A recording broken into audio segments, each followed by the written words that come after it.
Qu'est-ce que tu fais là? Tu reviens du sport? Eh oui, regarde. Muscu? Muscu tout le week-end, regarde. Et je te l'ai dédicacé. C'est pour mettre derrière, là, tu vois. On va faire un cadre. Et qu'est-ce que j'en ai à foutre? Tu viens de te la péter avec ton maillot de champion de France de vieux là? Eh oui, de Sans vieux. déconner. C'est le test de vélo qui m'a coûté le plus. Je me suis déchiré. Tu me parles du Forbidden? Du Dreadnought. J'avais déjà vu le titre de la vidéo encore une fois. Putain. Et tu vois, il est bon. on va prendre le café le plus haut, un café de spécialiste. Notre café plus haut de gamme qu'on a présent ici de Terre de Café, toujours notre partenaire. Le KSF. Franchement, ça pourrait être un nom de composante de vélo, ça. Ah oui. Donc ça, c'est note de 88. Je suis sûr qu'ils ne savent pas tous, mais je pense qu'on va faire peut-être un reel sur Instagram là-dessus, sur qu'est-ce que ça veut dire. Café de Jima aujourd'hui, Simon. Qui pousse à 2000 mètres d'altitude. Oh, ça va bien avec le programme du vélo. Ouais, un vélo qui avale le D-. Et le D+, ouais. Bon, tu me ranges ça et on y va? Je le signe. Si tu veux, hein, mais je sais pas ce que je vais en faire, moi. Pour essuyer le comptoir. Toujours bien.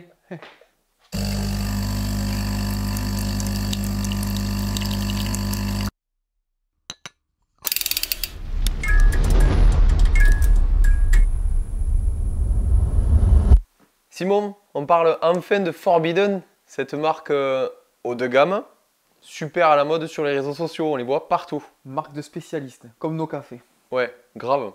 Instagram, ils ont une super chaîne YouTube, je trouve. Des vidéos qui claquent. Hein. Je pense que c'est pas la marque qui parle à tout le monde, c'est vraiment une marque, encore une fois, de spécialistes. C'est tout nouveau, franchement, c'est vraiment pas vieux. Ça a quelques années. Pour la petite histoire, c'est un gars de chez Norco et un gars de chez Nukeproof. Donc Nukeproof, c'était en Irlande. Le gars, il a immigré du côté du Colombie-Britannique. C'est par côté? Non, parce que je pense qu'il voulait aller là-bas pour rouler. C'est quand même la mecque du gros vélo. Et ils ont décidé de, voilà, un ingénieur, un marketeur, on va dire, de créer une marque à leur image, je pense, parce qu'ils ont des grosses marques. Et ils ont fait un truc super chiadé, que ce soit dans le look, la conception de leur vélo, et surtout au niveau du marketing et de la com. Je suis d'accord avec toi, les spécialistes de l'enduro ont forcément entendu parler de Forbidden, ou du moins c'est un petit peu, j'ai l'impression de revivre un peu Yeti, Santa, il y a 20 ans, où putain, t'avais un vélo comme ça, c'était waouh, tu vois. Ah, il y a une image de marque qui est incroyable. En fait, t'en vois pas et t'aimerais en avoir un, en fait. C'est un peu ça. Ouais, c'est comme les Lambo, les Ferrari. C'est exactement ça. C'est vraiment exactement ça. Et ils ont bien réussi leur coup. Franchement, ça faisait longtemps qu'on n'avait pas vu ça.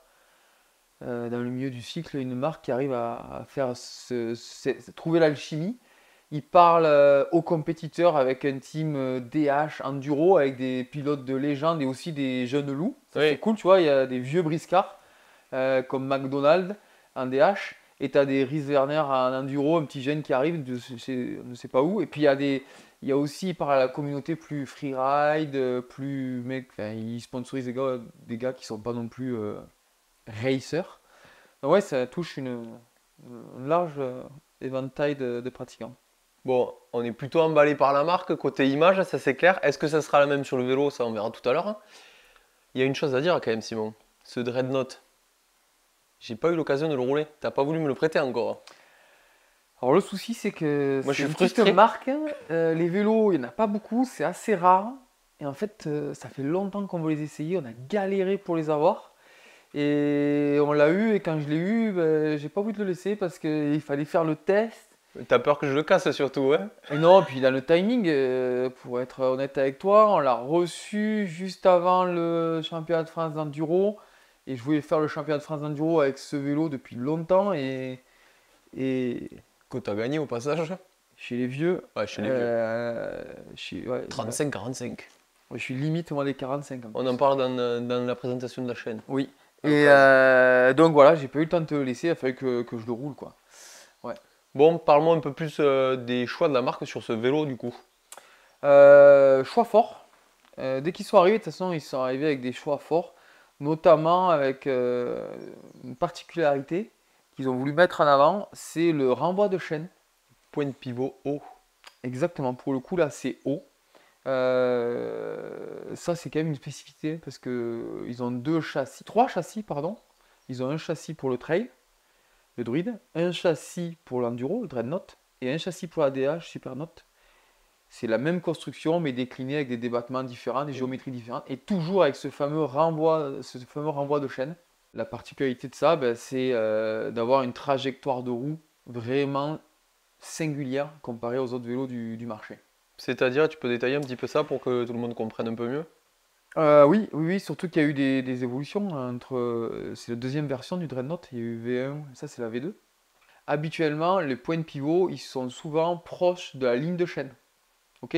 Donc la ligne de chaîne d'un vélo, cross-country 34, 36, trail plutôt 32, tu vois. Donc souvent, on essaie d'avoir un point de pivot qui soit en termes de hauteur au niveau de la ligne de chaîne. Oui. Parce que si tu le mets beaucoup plus haut, forcément, ça va entraîner un effet de chaîne important. C'est-à-dire que quand tu vas vouloir pédaler, ça va déplier la suspension. Et si tu le mets très bas, quand tu vas appuyer sur la suspension, ça va faire pomper le vélo. Ok. Donc eux, ils ont voulu le mettre très haut. Pourquoi quand tu le mets très haut? Ben, parce qu'en fait, ta roue arrière, sa trajectoire, l'arc de cercle que ça fait, ben, ça part énormément sur l'arrière. Ok. Tu vois? Donc au lieu d'avoir une trajectoire sur un monopivot très ronde comme ça, sur un VPP plutôt classique, ça recule un petit peu et ça revient énormément sur l'avant. Ben, ici, la trajectoire de la roue, elle recule, elle recule, elle recule, et après elle monte comme ça. Tu vois? Donc le vélo, quand il prend du débattement, il ne fait que s'allonger. Oui, je vois. Ok. Donc ça s'allonge, ça s'agrandit, ça se stabilise.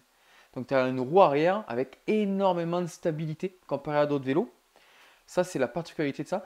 Malheureusement, avec un point de pivot aussi haut, ben, si tu laisses la chaîne sur un plateau classique sans renvoi, tu as un effet de chaîne de dingue. C'est-à-dire que tu appuies, ça fait comme ça. Donc il faut faire passer la chaîne proche de ce point de pivot.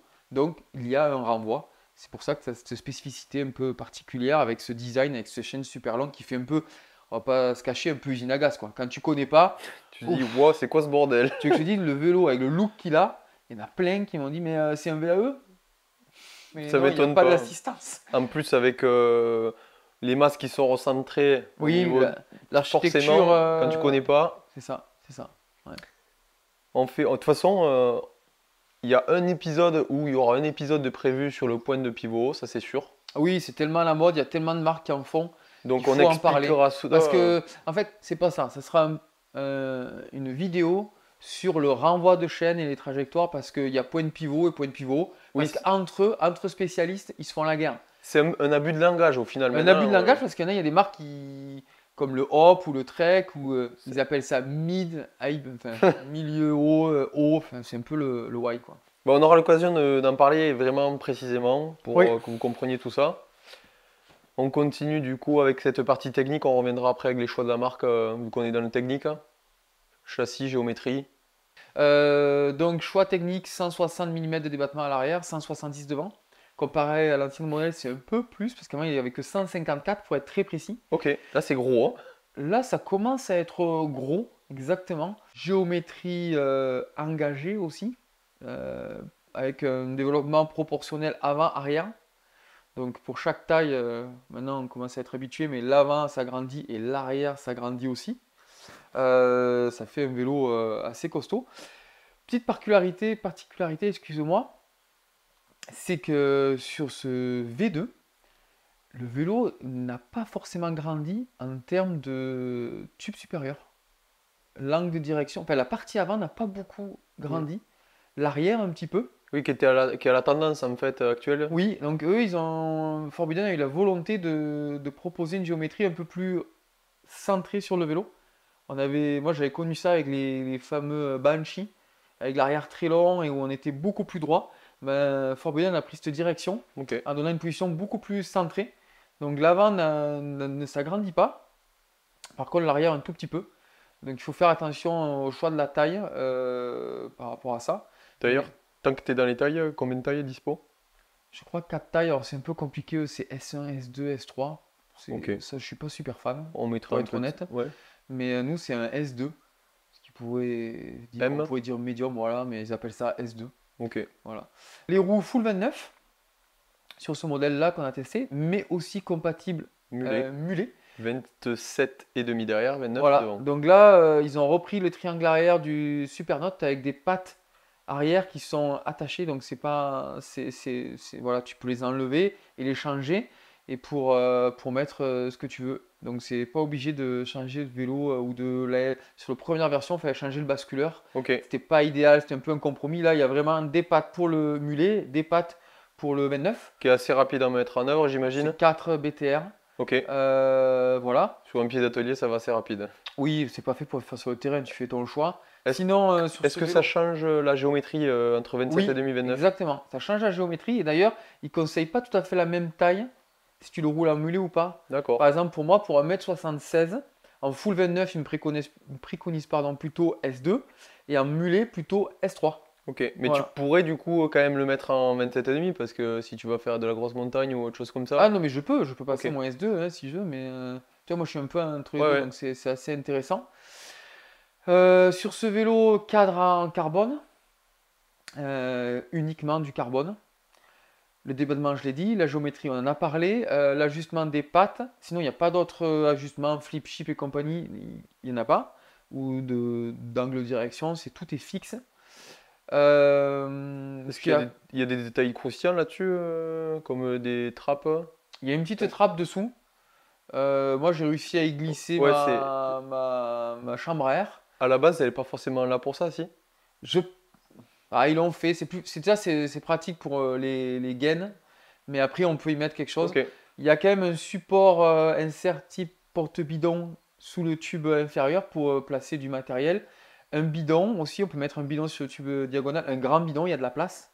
Toi qui aimes, je sais qu'il aime les gros bidons. Oui, c'est vrai. Je bois beaucoup. Un gros bidon. Je bois beaucoup et beaucoup d'eau. Exactement. Donc là, tu peux. Voilà à peu près pour. C'est à peu près tout. Le triangle arrière, encore une fois, c'est massif. Tu as un système, si on parle un petit peu des interfaces. Oui. Donc, pas trop de fioritures. Semi-intégré au niveau de la douille de direction. Boîtier à visser. Tube de selle classique, c'est pas un oversize. Par contre, au niveau de la roue arrière, c'est du boost. Mais avec un serrage type DH ou comme les fourches enduro. Tu viens pincer et serrer en radial, ça c'est quand même pas mal.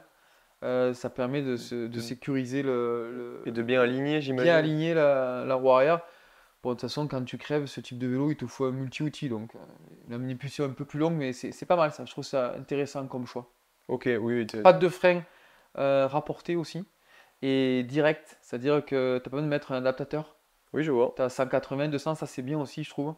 Au moins, si tu mets du 200, tu n'as pas à mettre un adaptateur. C'est mieux en termes d'alignement. Il n'y a pas de pièces rapportées, quoi. Niveau effet, on peut dire qu'il n'y a pas d'effet de chaîne, j'imagine, avec ce qu'on a expliqué tout à l'heure. Pas forcément. Ah oui, c'est vrai qu'on n'a pas parlé de la cinématique. Avant, ils étaient sur un mono-pivot, l'ancienne version. D'accord. Maintenant, ils sont passés sur un fameux Four-bar. Un horse-link inversé. C'est un horse-link à l'envers dans l'agencement. Donc, ils sont passés sur le point de pivot virtuel. Donc, ici, le point de pivot, il se déplace, il est en hauteur au début et il part vers le bas et l'avant. Ok. Donc il est au niveau au-dessus du galet du renvoi de chaîne. Et puis il descend un petit peu au niveau du pied d'amortisseur, au niveau de la tête d'amortisseur. Tu vois? Voilà. Donc au niveau d'effet de la chaîne, quand tu es au début du débattement et au niveau de la précontrainte, ça déplie plutôt la suspension. Puis dès que tu rentres dans le débattement, il n'y a quasiment plus d'effet. Donc il y a quand même un petit peu de kickback. Ah, mais c'est intéressant à savoir parce qu'on pourrait se dire ça supprime complètement. Mais... Non, c'est pas fait pour supprimer, voilà, ça tu as raison de le dire. Au niveau effet de frein, c'est quand même, ça comprime la suspension quand tu freines. Moins qu'avant, moins que l'ancien design, mais quand même. Après, c'est intéressant pour te sortir d'un virage, j'imagine, parce que quand tu lâches le frein... préserver la géométrie aussi un petit peu, parce que normalement, quand tu freines fort, la fourche rentre, donc tu appuies, ça vient plaquer le vélo, donc ça préserve un peu la géométrie. Ça, c'est intéressant. Et au niveau de l'effet de bras, il y en a un petit peu, puisqu'il est sous le tube de selle au début, puis plus tu rentres dans le débattement, et plus tu pars vers l'avant. Alors, pas énormément, mais si tu veux forcément, dans la pente, dès que tu te mets un peu en arrière, le vélo va prendre un peu plus facilement le débattement. Donc, il y en a un petit peu. Ok. Voilà. Au niveau courbe d'amortissement, ils ont revu la copie. Avant, ils étaient très très bas en ratio. Une courbe très très progressive. Ça reste progressif, mais un peu plus haut. Donc il y a un toucher terrain un peu plus souple, un peu plus conventionnel. C'est des départs de ratio comme on voit habituellement en enduro. Par contre, c'est très progressif. Donc plutôt un gros amortisseur, gros volume ou un amortisseur coil sans aucun souci sur ce vélo-là. Ok. Le fait d'avoir augmenté le ratio, c'est pour gagner en longueur d'utilisation, en fait, moins talonner rapidement? Non, parce qu'il était très progressif, hein. Ok. C'est surtout pour regagner un petit peu en confort, en toucher Ouais. terrain. Surtout en début de course. Exactement, parce que la fin, ça descend aussi bas, il y a la même progressivité, Ok. la même force pour utiliser tout le débattement. C'est simplement qu'ils ont rehaussé la courbe. Ok. Et donc, une utilisation, on n'en a pas parlé, mais c'est fait pour envoyer, quoi.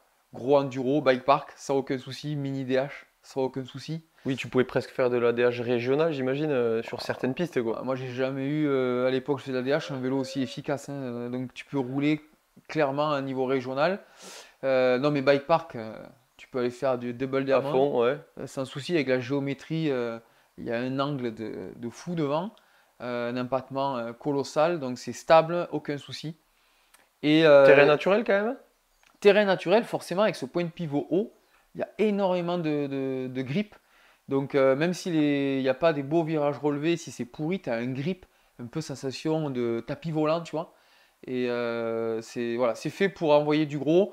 Donc, en termes d'utilisateurs, des gens qui ont un bon bagage technique, qui veulent rouler vite, voilà, monter à la pédale, c'est possible pour vraiment aller chercher de la perfo en descente. Ouais, et, avaler du D-, donc on l'a dit, bike park ou même sur des gros enduro. Navette, hein, il va apprécier de faire les navettes sans souci. Mais aussi à la pédale, ouais, sa pédale, c'est bien. Oui, c'est pas pour rouler trop ici chez toi où où il n'y a pas beaucoup de dénive, Ben, à part si on va à côté sur la montagne, pour ça, ils ont le druide, hein. Ils ont le petit vélo qui est pas un petit vélo, mais qui est plus adapté. voilà, qui est largement suffisant. Ok, Ouais. bah, c'est bien, on a fait le point pratiquant et pratique. Ouais, écoute, Tu nous parles un peu des specs du vélo et peut-être de la gamme? c'est une gamme courte, hein. C'est une petite marque. Tu as le châssis tout seul Hmm. qui coûte un paquet d'argent. Avec l'amortisseur, le guide de chaîne, enfin, les pattes, je crois que c'est 4000, pardon, 4400 € à peu près. Et après, tu as trois montages qui partent, hein, faut pas dire de bêtises, mais est-ce que c'est quand même relativement cher? Je dis pas de bêtises, de 7 899 € à 11 000 €. Et le modèle qu'on a testé, il vaut 10 000 €. Donc c'est relativement cher. On l'a dit, hein, c'est Haut du de haut de gamme, hein. gamme, hein. Ah ouais, c'est clairement un super car, super bike, super VTT. Ouais, ça reprend ce qu'on a dit en début de vidéo, hein, clairement, non? Exactement. Deux couleurs au choix. Engager un peu quand même les couleurs dont on a choisi le modèle qui flash bien. Voyant, Exactement. Voyant. jaune et rouge, avec les écritures roses. Exactement, c'est exactement ça. Et nous, notre montage, c'est le GX RS S+. Il faut sortir la calculatrice pour Ouais, lire le... exactement. Non, finalement, c'est assez simple. C'est équipé par RockShox et SRAM. Ouais, GX déjà, j'ai compris, GX, transition donc GX. c'est GX transmission électronique, Ok. T-Type, Donc les dernières générations de dernière chez SRAM. génération, groupe complet, cassette, dérailleur, chaîne, pédalier, manette. Qui a grave de la gueule, honnêtement. Il est assez joli avec un plateau en 32, en 12 vitesses. Suspension RockShox. Si tu as bien compris, c'est Select Plus. Donc une ZEB Select Plus en 170. Donc tu as les deux compressions, c'est pratiquement comme le niveau Ultimate sans les fameux Buttercup à l'intérieur et les bacs de guidage. Et au niveau de l'amortisseur, c'est un Vivid Select Plus. Ok. Donc c'est les mêmes bases que l'Ultimate, simplement tu n'as pas le réglage de haute vitesse et le bottom out, la fin de course. D'accord. Voilà, donc tu as quand même pas mal de réglages. Plateforme, basse vitesse, ajustement des anti-volumes et de la pression d'air. Pour le reste, tu as des roues Crank Browser Enduro en alu avec le moyeu Industry 9. Les pneus, c'est du Maxxis, Exo Plus devant, en termes de carcasse, et Double Down à l'arrière. Et ça fait plaisir sur un vélo à ce prix-là déjà et sur... C'est le minimum. Franchement, c'est le minimum. Avec un Asagai en profil 2.5 et un DHR 2.4 à l'arrière. Ça va pour le programme, hein. C'est fait, c'est On attend correct. ça. Voilà. Au niveau des périphériques, un guidon Burtec, poignée Burtec, potence maison, tige selle One-Up, selle physique. Rien de super original, mais de qualité, réputé. Et qu'est-ce que j'ai oublié? Les freins. C'est les fameux Maven Silver. Tout dernier qui sont sortis il n'y a pas trop longtemps. Là, faits avec les nouveaux disques qui est 200. Là, je peux te dire que même pas rodé, ça freine. J'ai jamais eu un frein comme ça. Sur le parking, les freins pas rodés, tu attrapes le levier, tu bloques. Donc ça watt. Voilà, pour les specs. Si on revient rapidement sur la suspension, tu as parlé CX Plus avec beaucoup de réglages. Est-ce que tu as des manques à passer sur une Ultimate? Sous la gamme en dessus ou tu en as déjà largement assez?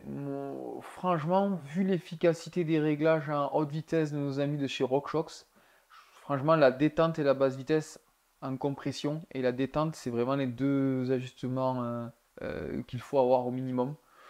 J'ai pas eu de limite au niveau des ajustements. Voilà. On parlera des performances, ça c'est autre chose. Mais au niveau ajustement, déjà, c'est ce que tu utilises à 99% du temps. Et encore une fois, la haute vitesse, elle n'est pas transcendante sur l'amortisseur. Ok, on passe enfin au terrain. Comment on le règle peut-être avant, non? Peut-être. C'est vrai que j'ai tendance à oublier. Moi, je veux vite rouler en fait. Ouais, oui, mais toi, tu es le gars, tu montes dessus, tu te barres. Ouais, je fais un minimum mes sacs quand même. Ouais. Un minimum. Tes sacs? C'est les sags. Ah, la course morte. Exactement. La pré-contrainte de ta suspension. C'est bien, c'est bien. Il faut ajuster ses ressorts en premier.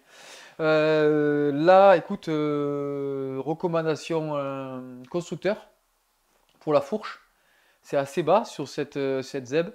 Pour moi, c'est 56 PSI. D'accord. Il y a un anti-volume que j'ai rapidement enlevé. Pour utiliser tout le débattement, je l'ai très rapidement enlevé. Donc zéro anti-volume. T'arrivais pas au fond sinon? N'utilisez pas les 5 derniers millimètres à part des énormes impacts, mais je préfère talonner de temps en temps que ne jamais utiliser 170 alors que j'ai acheté 170. Et derrière, 30%, détente relativement ouverte, même full ouverte. Et compression, ça dépend des pistes. Et pareil, je crois qu'il y a 2 ou 3 petits volumes et j'en ai retiré un peu. Voilà. Et j'ai roulé avec un tout petit peu plus d'air. Plutôt 28-29, un peu plus d'air, 10 PSI de plus que ce qui préconisait, avec un anti-volume de moins. Donc ça c'est par rapport au terrain aussi où je roule. T'as rien changé sur le vélo, tu l'as roulé tel quel? Alors, qu'est-ce que j'ai changé? Si, j'ai changé des choses.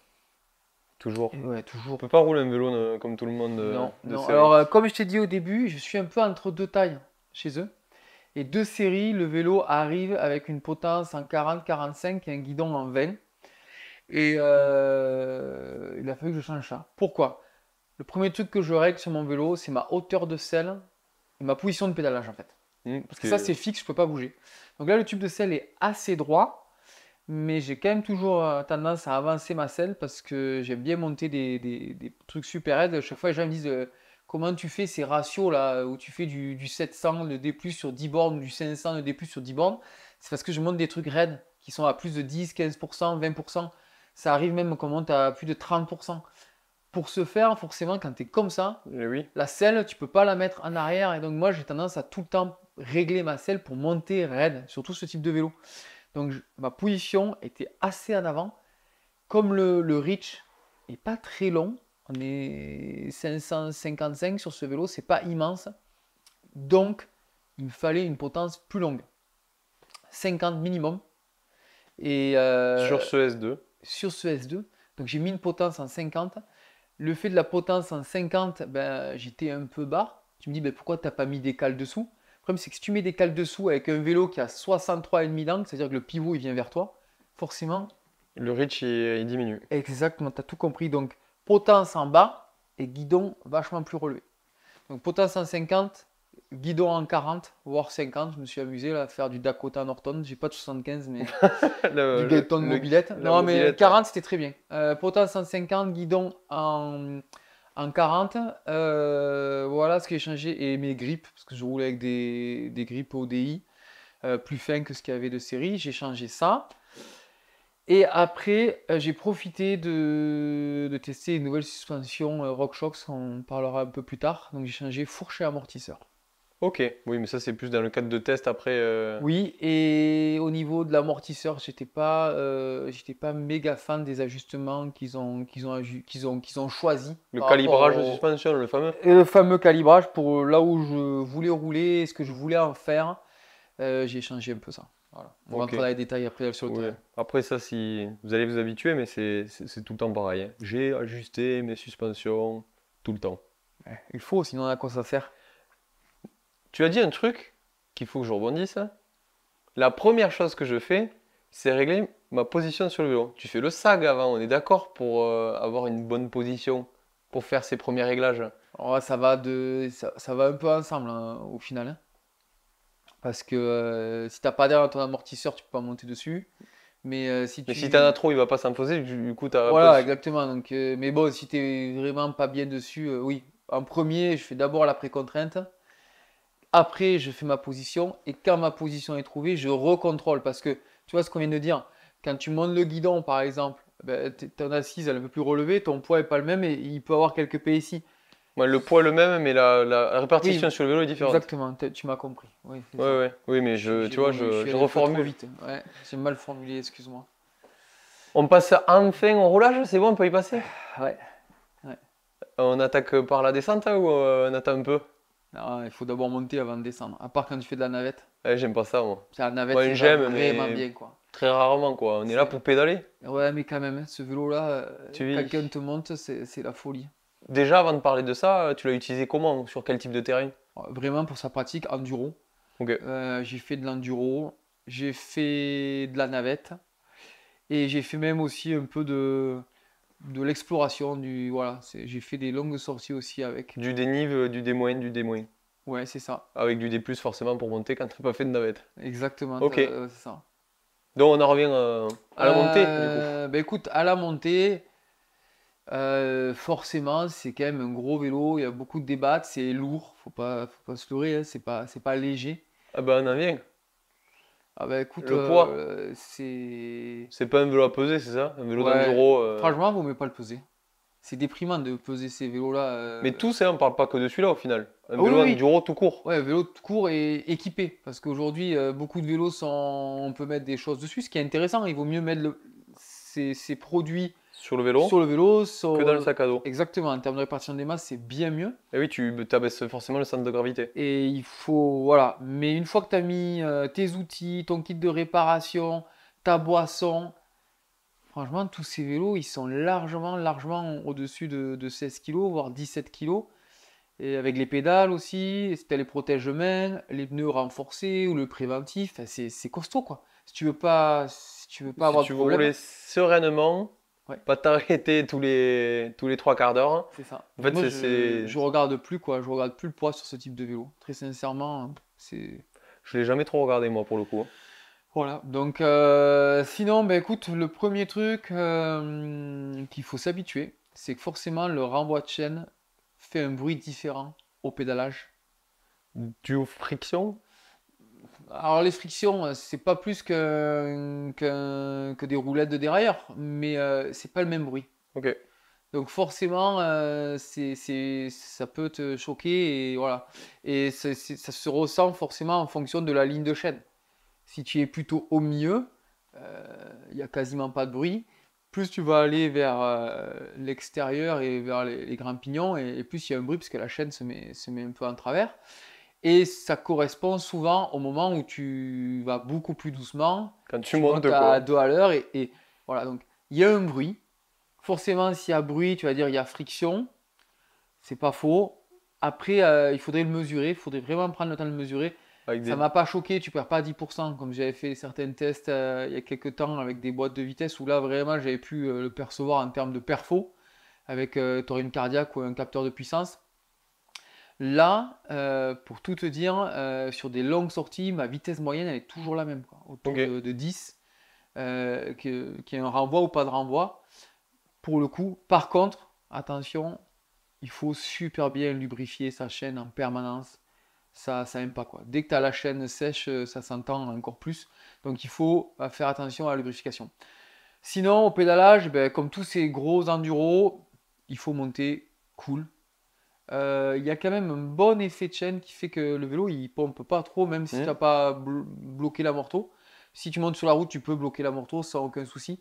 La position de pédalage est très très très bonne. Ça, t'es vraiment droit. Moi, j'ai adoré. T'as pas besoin que ça monte vraiment raide de te réajuster. Jamais cette impression que ton pantalon ou ton short il descend. Oui, Donc oui, c'est un gros vélo, mais position plutôt adaptée pour grimper. Et surtout grimper là où il est vraiment, moi il m'a quand même impressionné, c'est toutes les montées techniques. Dès que c'est pourri, qu'il n'y a pas de grip, que ça monte raide, il y a une espèce de stabilité, ben, c'est le point de pivot. Hein. C'est clair, c'est pas méga dynamique pour sprinter. Par contre, c'est vraiment un tracteur, tu montes des trucs de fou. Moi, je me suis amusé à monter, alors oui, tu es à 3-4 km/h, mais des trucs ultra raides et tu cabres jamais en fait. Entre l'assise et la suspension arrière qui s'allonge, donc se stabilise, plus tu appuies sur les pédales, plus le vélo il se stabilise. Donc avec la traction de la suspension, tu tiens vraiment un 4x4 quoi. Ouais, après c'est une question de cuisse. Ouais, voilà. Surtout avec le 32. Ouais, bah, j'ai même monté 34 moi, pour les courses après, mais tu montes des trucs vraiment impressionnants. Doucement, un moto trial quoi. Ok. Du coup, on parle. T'as fait le tour là-dessus? Ouais, au pédalage, juste pour les sprints, c'est pas. Il faut en course, notamment. Ouais, en course. C'est sûr que le bout de place, s'il y a des sprints à plat, il vaut mieux conserver la vitesse et pas s'arrêter, tu vois. Par contre, il est assez efficace en course sur tout ce qui est pédalage dans les endroits défoncés, style des racines et tout.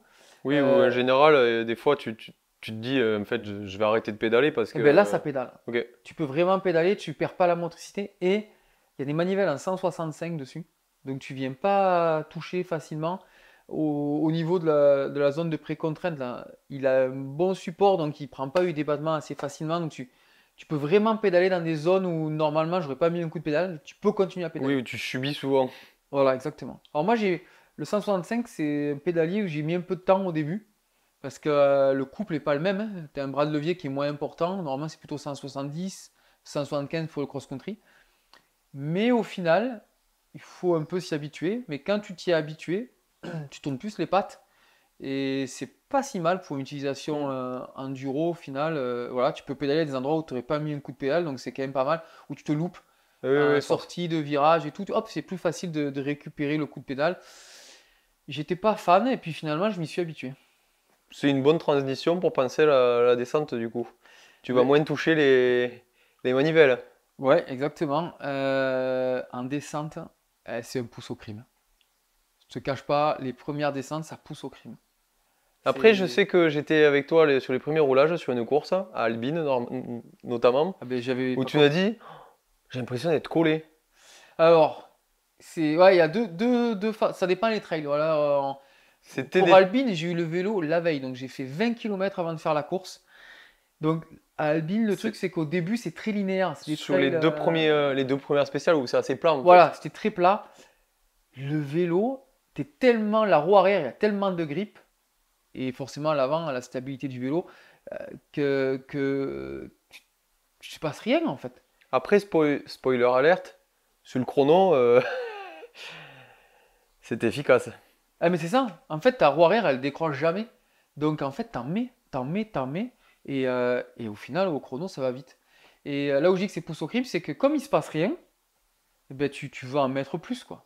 Et là, le souci, c'est que ça dépend des trails, tu vois. Oui, mais quand tu dis comme il ne se passe rien, c'est surtout par l'efficacité de. C'est ça, t'es pas bougé. En fait, le vélo, t'es pas bougé en avant, t'es pas bougé en arrière, tu perds pas. En fait, je me suis rendu compte que quand j'avais un super grip derrière, ça me permettait d'être vachement plus relâché sur l'avant et ça aide. Souvent, toujours on dit il faut être sur l'avant, il faut le grip sur la roue avant. Ouais, mais ça, faut être en confiance. Et là, quand tu es posé, bah, tu fais ça, tu cruises et en fait, le vélo, il va super vite.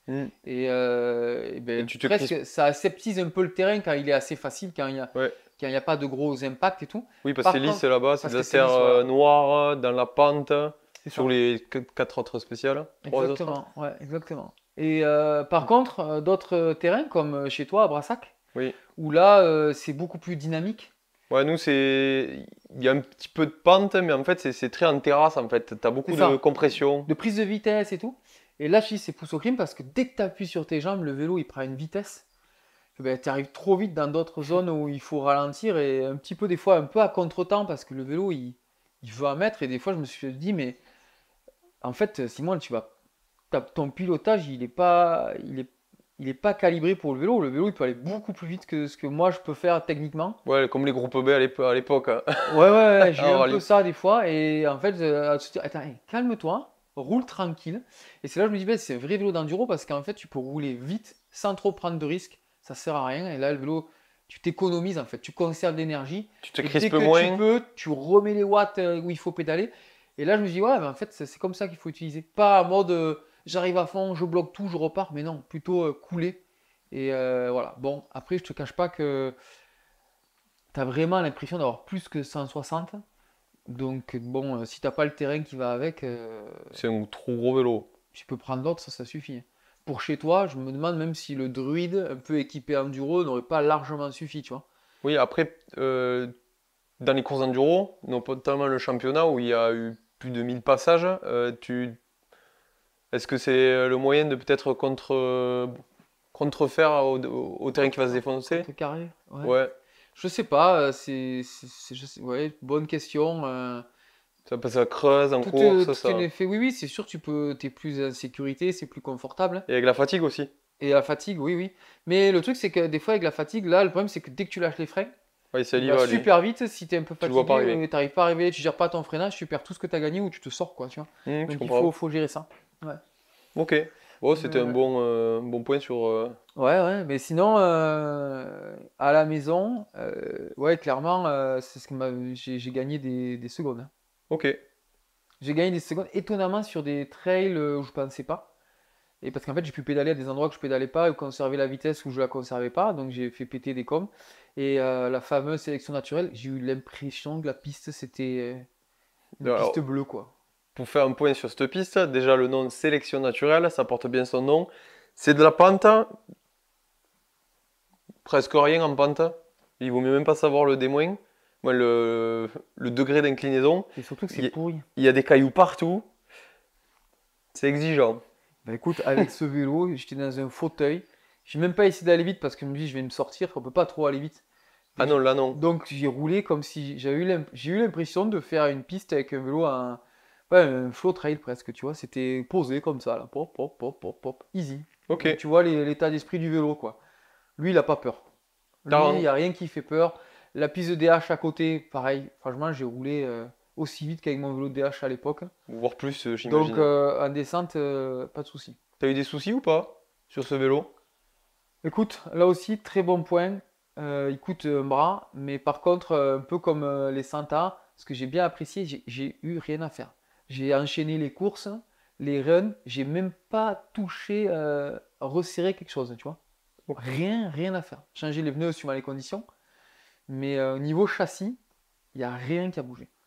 Ouais, ça c'était pas mal. T'as des points faibles quand même sur ce vélo parce que là on en dit pas mal du bien. Si, par contre, j'ai changé les suspensions et notamment le calibrage suspension. La morteau arrière, il m'a pas convaincu, mais moi j'ai pas trop aimé. Alors je comprends l'idée. Ils ont essayé de faire. J'ai eu l'impression qu'ils ont fait un setting pour donner une impression encore mieux au pédalage, plus dynamique. Et ça va bien sur des pistes aménagées. C'est-à-dire compression, pour faire simple, compression très souple, beaucoup d'anti-volume. Ok. Donc phase de compression, ça prend du débat, mais ça redonne du peuple parce que tu prends beaucoup de débattement, donc ça charge et ça te repousse. Et niveau détente, très très fermé sur les basses vitesses, donc quasiment pas de grip, donc ça pompe pas, ça c'est sûr, ça bouge pas. Par contre, très libéré sur haute vitesse, donc ça donne du peuple au vélo. Donc c'est vrai, je comprends. Ils ont essayé de contrecarrer le côté stabilité avec un setting d'amorto qui donne beaucoup de dynamisme au vélo. Mais au final, difficile à appréhender. Moi, j'ai pas trop aimé parce que j'avais l'impression sur les terrains naturels chez nous que j'avais pas assez de toucher de terrain, de grip. Et après, quand j'appuyais sur mes jambes, je me suis fait un peu éjecter dès que ça allait un peu vite. Et quand ça chauffait aussi, parce que l'huile, elle se fluidifie. Donc ça poussait vraiment fort. Donc j'ai rapidement changé l'amorto. Ok. J'ai gardé un Vivide, mais avec moins de tokens. moins d'anti-volume, plus linéaire. Mais pas avec le même setting. Et une compression un peu plus fermée et une détente plus libérée sur les basses vitesses et plus freinée sur les hautes vitesses.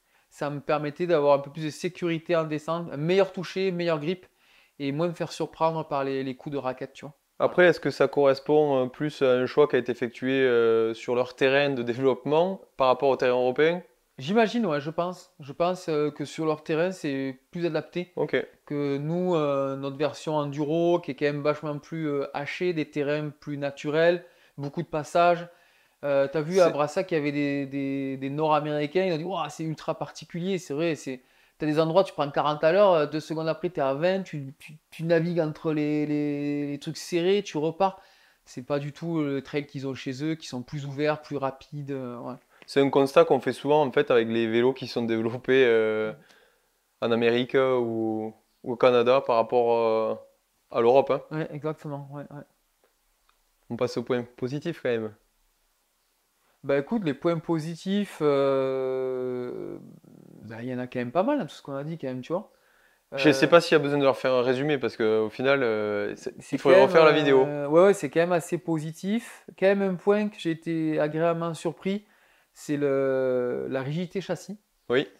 Le triangle avant est assez rigide. Par contre, le triangle arrière, tu vois, il est imposant, mais il est pas si rigide que ça. Mhm. Enfin, c'est pas inroulable, quoi. J'ai eu des vélos de ce gabarit en carbone beaucoup plus raides et engageants. Là, je trouve que c'est correct. Bon, il faut quand même être sportif et un bon goût de guidon, mais c'est pas trop désagréable et c'est pas mal. Ouais. Il y a une question technique qu'on n'a pas dit. Est-ce que tu peux mettre un amortisseur coil, donc un Oui. ressort dessus? C'est un Oui. petit point. Grave, le team l'utilise. Et moi, je l'ai utilisé aussi. Et franchement, je crois que j'ai préféré Ouais. le coil. Parce que ça donne ce grip.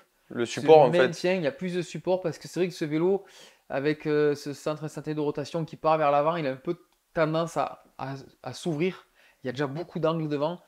Donc avec le coil, bah, tu as un peu plus de maintien naturel en milieu de plage. Donc un peu plus facile, moins besoin de se mettre sur l'avant. Ok. Je peux rester un peu plus en arrière, un peu plus centré. Ça se dégrade moins en termes de performance sur les longues descentes, du moins ça reste plus prévisible. Moi perso, j'ai préféré le coil sur ce vélo. Ouais, Oui, c'est un truc qu'on n'avait pas abordé mais qui me semble important. Ouais. ouais grave, j'ai vraiment aimé ça. Ouais. Tu le conseilles à qui ce vélo? Bah, déjà, pas à moi a priori parce qu'il me l'a pas fait essayer encore. Mais non, c'est trop gros pour toi, c'est sûr. Vu la vitesse où tu roules. Mais je fais de l'enduro. Oui, mais je suis sûr que le petit vélo monté un peu enduro, ça suffira largement. T'es en train de dire que que je me traîne. Ouais, c'est pour aller faire un 50e à Albine, il n'y a pas besoin de ça. Développe, continue. Mais donc voilà, pour tous les racers enduro, tous les gars qui roulent à la montagne, voilà, qui font du bike park, qui veulent envoyer sans souci. Beaucoup de racers, c'est sûr. Voilà, je pense que c'est surtout pour ce type de pratiquants. Ouais. Ouais, c'est pas adapté pour aller faire la rando du coin avec du vallonné. Le Ça plus se petit. fait, ouais. Bon, moi, je fais un peu ça. Je fais du enduro longue durée. Je sais pas comment on appelle ça. Des sorties de 70-80. J'ai fait 80 avec 3000. Donc, des longs de l'enduro un peu extrême comme les pics. Moi, j'ai bien aimé parce qu'il amène ce confort, Après, cette facilité. Enfin, ce confort. Un vélo à 170, c'est quand même confortable, il n'y a pas de souci. Mais à piloter, il ne demande pas trop d'énergie. Tu peux rester ouais, sur l'arrière, il y a du grip. Donc, sur les longues descentes, sur les longues journées, c'est quand même agréable. Après, il faut juste Voilà. la mener en haut des montées, quoi. Bah, c'est des sorties, moi je vais pas te cacher, hein, je fais du 10 de moyenne sur 70-80 km. C'est déjà pas mal. Donc tu montes sur la route et les grands chemins entre 7 et 8 km/h et après tu t'amuses en descente, quoi. Ok. Ça, c'est Mais pas grand monde qui s'amuse à faire ça, mais. non, non, parce que pour faire ce que tu dis, moi, je partirais plus sur le modèle en dessous. Ouais, ouais, je Comme pense. tu l'as dit avant. Ouais. T'achètes ou t'achètes pas? Alors, ce montage-là, je sais pas. Oui, mais ça, on l'a compris. Non, non, j'achète un kit cadre, Et tu te le montes balle. comme j'ai envie, ouais, je pense. Je pense, ouais. Enfin, c'est cher, mais je me dis, il y a quand même un engouement autour de la marque qui fait que tout le monde ne pourra pas se payer un vélo comme ça et qu'on arrivera à le revendre. C'est un vélo exotique, comme on dit. Il ne change pas tous les ans. Il y a une qualité de cadre, tu vois, ça c'est cool. C'est durable. Parce que des fois, il y a des vélos qui sont super bien et tout, mais ça vit vite. Ouais, là, la peinture est de qualité, la finition est de qualité. On n'en a pas trop parlé, mais c'est simple d'utilisation, tu vois, pour passer les câbles, les gaines. Enfin, oui, c'est un point qu'on peut aborder parce que quand tu le vois au premier abord, tu dis, oh là là, ça va être une usine à gaz à faire l'entretien là-dessus. Non, c'est super facile. Moi, je partirais plutôt sur un kit cadre pour quelqu'un qui est passionné. Ouais, c'est un concurrent à des vélos ultra exotiques qui coûtent cher, hein, c'est sûr. C'est pas un vélo pour débuter, c'est sûr. Que ce soit dans le comportement ou dans son prix. Tu le conseilles, du coup, ce montage, ou tu restes sur ton option? Oui, j'ai du mal à conseiller ces montages du fait de l'ajustement de la suspension, mais suivant où tu habites, le gars qui habite un bike park, ça peut aller, hein. Ça n'est pas la pratique. Voilà, exactement. Je suis sûr que ces vélos vont vendre surtout dans des magasins de passionnés, des gens qui vont se monter des kits cadres, quasiment sûr. Moi qui roule pas mal l'hiver, j'ai beaucoup de boue à la maison. Au quotidien, ça marche dans la boue? Et moi, je roule l'hiver aussi, c'est qu'on n'a pas le même hiver. Mais enfin, il a quand même plu dans le sud-est cette année. Oui, oui. Ouais, franchement, non, mais je pense que la boue de chez moi est plus problématique que la boue de chez toi. Ça colle? Chez toi, voilà, le loam, il n'y a pas trop de soucis. Par contre, chez moi, hein? Chez nous, ça colle pas, mais chez toi, oui, c'est moi, chez moi, l'argile, tu vas même pas avec ce vélo. Ça se met derrière le basculeur, là, et c'est la galère. Ça, ouais, ça, c'est un vrai truc. C'est la boue collante, c'est pas transcendant. Ça va aussi dans le galet. Ouais, l'architecture, elle est pas vraiment faite. Il y a un petit cache pour pas que ça aille sur l'amortisseur, mais moi, le jeu, le souci, c'est le basculeur. Il remonte du boîtier et en fait, elle se met là et ça vient comprimer et ça se tasse en fait et j'arrive pas à le sortir, quoi, tu vois. Je comprends. Et ça, pour moi, c'est un vrai souci. Ça, c'est vrai que ça aime pas la boue collante. Bon, encore une fois, je vais me répéter, mais surtout si tu roules dans la boue, super important de lubrifier la chaîne. C'est un peu plus long de nettoyer ce vélo, c'est sûr. Moi, je déverrouillais le dérailleur et je sortais tout rapidement. Avec un chiffon, je nettoie toutes les dents. Et le fameux galet de rétention, il est super important d'ailleurs, on n'en a pas parlé, mais il faut le garder. Il faut le garder. Ça permet d'avoir plus de contact de la chaîne sur le plateau, notamment en fin de débat pour éviter de dérailler. Ouais, que ça prenne plus de dents. Voilà, exactement. Ça passe plus de couple sur chaque dent. Et franchement, je me suis amusé à l'enlever et le remettre au pédalage. Je ne l'ai même pas senti en fait. Il est très fluide, mais encore une fois, une pièce mécanique, un roulement, entretien. On fait un sport mécanique. Hein. Voilà, donc forcément, ça demande un peu plus d'entretien au niveau transmission, ce type de vélo, ça c'est une certitude. Mais si tu nettoies correctement et régulièrement ton vélo, c'est pas non plus insurmontable. Je le fais tout le temps, moi, à chaque sortie, monsieur. Moi, c'est pas. Ici, on n'a pas tout le temps besoin de le faire. Mais... Et combien de temps tu mets à tout sortir pour faire ce petit entretien de chaîne régulier? Je sais pas, ça va quand même super vite. Tu sais quoi, à Brassac, je le faisais entre les runs. Pas entre les runs, mais quand on passait au paddock. Donc tu vois, je sais pas, comme tu le sors, le chiffon, ça m'a pris 3 minutes quoi. 5 minutes peut-être. Voilà, 5 minutes, tu vois. C'est pas super lent. Ouais. Pour info, moi je roule jamais dans la terre glaise, ça colle trop. Et après à nettoyer, c'est la galère. Tu vois, on a de la pluie chez nous, mais on sait où rouler dans la pluie. Ça fait toujours autant rêver cette marque Simon. Forbidden, que j'aimerais bien essayer au passage. Je vais te le prêter là, je suis en train de monter le petit, je te laisserai le gros. Bon, j'espère que ça leur a plu parce qu'on en a parlé longtemps, on est resté collés. Collés dans le canapé, mais le vélo il est collé au parquet. C'est pas faux. Et je dis jamais de conneries, pas trop. J'espère en tout cas que c'était pas trop long pour vous. N'hésitez pas à nous dire en commentaire toujours si le format vous plaît, qu'est-ce qu'on pourrait améliorer. Ce sera avec plaisir qu'on peut faire évoluer notre contenu. Et on se retrouve toujours sur les réseaux Instagram, Facebook, TikTok, où il y a du contenu exclusif. Café, tu as trouvé comment? Complexe, comme le vélo. Ah, c'est un café de spécialiste, on l'a dit, pour les amateurs de café. J'espère que tu n'as pas mis de sucre dans celui-là. Non. 3 fois rien. Mais je me suis régalé. C'est le principal, non? Tant que tu likes la vidéo et que tu la partages, moi, tout me va. Bon, on se retrouve la semaine prochaine pour une nouvelle vidéo, Simon. Je pense qu'ils en ont largement assez. Oh oui. Bonne nuit, hein. Ciao.